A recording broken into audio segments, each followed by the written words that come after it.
growing number of challenges in the delicate process of keeping a balance between Russia and Ukraine. Everyone, including Indians, raises concerns about this puzzling position of India.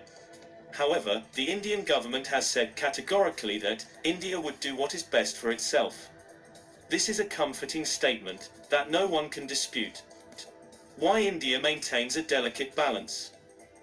The answer is quite clear. At the present time, the West and the United States are working together to provide unwavering support for Ukraine in the form of aid, armaments, and logistical assistance. However, the question is whether the US or any other Western country would assist India if it faced a situation similar to Ukraine. And the answer is most likely or certainly no. So, yes, India must act to preserve its own national interests, and no amount of Western pressure should force India to abandon its balancing act on the Ukraine conflict. Let me show you the facts that led to India's lack of faith in the United States, and why India should not abandon its balancing act. After independence, there were various efforts to curtail the nation's sovereignty, as well as to lay claim to Indian territories. The majority of these battles were fought between Pakistan and China. Except for the 1962 Indo-Sino War, India emerged victorious in all of these operations, owing to the courage and capacity of the Indian armed forces, as well as assistance from Israel and the then Soviet Union. India has fought 5 wars, but the US or the West didn't help it in any of them. Instead, the US helped Pakistan and pushed China to go to war with India. Those were past, but at present, the United States is displaying its peculiar behavior. The Biden administration recently signed a $450 million contract to assist Pakistan upgrade its fleet of F-16s, reversing a decision made by its predecessor. And then, Pakistan's Army Chief Qamar Javed Bajwa was greeted with a Guard of Honor and a 21-gun salute at the Pentagon. After that, in an apparent attempt to enrage Indians, the US ambassador to Pakistan visited Pakistan-occupied Kashmir last week. Not only did he and the embassy repeatedly refer to the region as Azad or Free Jammu and Kashmir, but he also tweeted about his visit to a bungalow linked with Pakistan's founder, Jinnah. And recently, 2 US Coast Guard ships conducted a scheduled port visit in Karachi from October 6 to 9, reflecting the close partnership between the two nations' militaries. The trips were part of an ongoing series of joint exercises and technical exchanges between the US and Pakistan. Germany too expressed the Kashmir issues.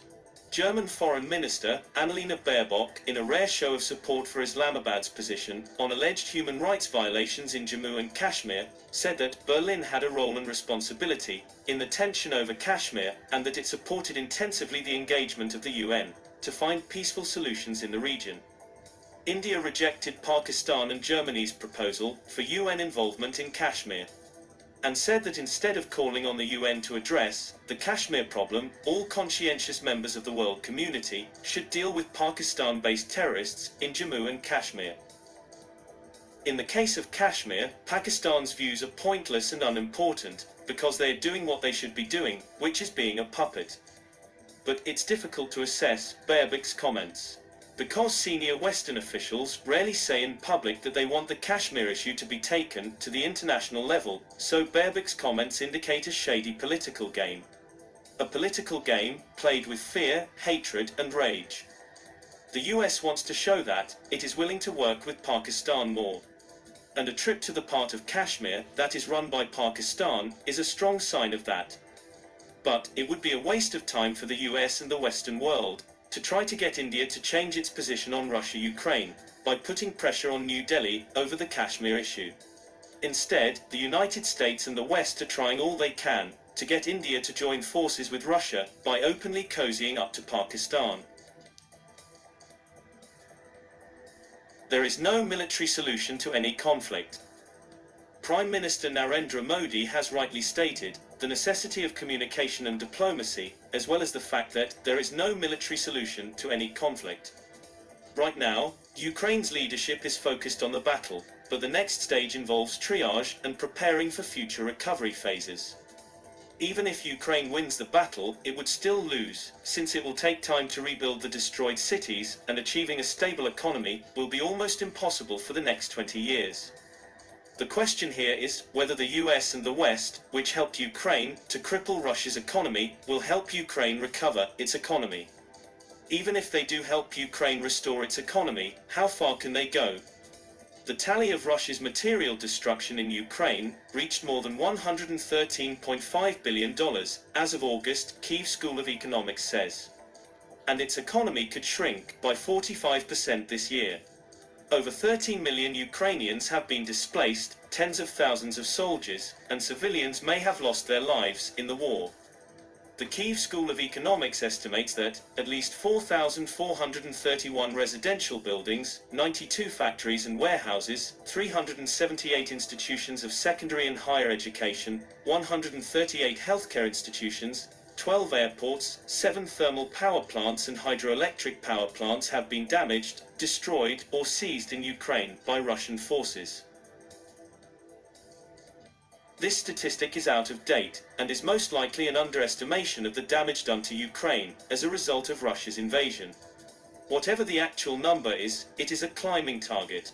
Since the start of the conflict, dozens of nations have given billions of dollars in military help, but they have been unable to stop Putin. And a huge nation like India cannot jeopardize its interest by aligning with any country. Russia is a trading partner with significant strength in the Eurasian area. If India goes against Russia directly, it will hurt its own interests in the area. It cannot take a moralistic approach to the Russia-Ukraine issue, while neglecting political realities. On the other hand, India needs the West, because the future of young Indians will require Western investment, technology and markets. And the West needs India, since it contributes the largest number of qualified engineers and technologists to the global workforce. India is at the cutting edge of emerging technologies like data science, machine learning, and artificial intelligence. India's 1.3 billion people make it the second most populous country in the world, and with an average age of 29, it has one of the youngest populations globally. Nearly two-thirds of the population, or 66% of India's working-age population, is between the ages of 15 and 59, guaranteeing that India will enjoy a demographic edge until 2055. And this is an appealing investment opportunity, both locally as well as through FDI. India has the potential to attract 120 United States dollars to 160 billion in FDI each year by 2025. For example, the United Kingdom desperately wants a trade agreement with India, and in exchange, it may grant thousands of work visas to Indians who want to come to Britain. The UK need employees in a variety of fields, including scientists, veterinarians, care workers, architects, painters, graphic designers, and others, and will even enable businesses to pay 20% less than the visa qualifying requirement for some positions.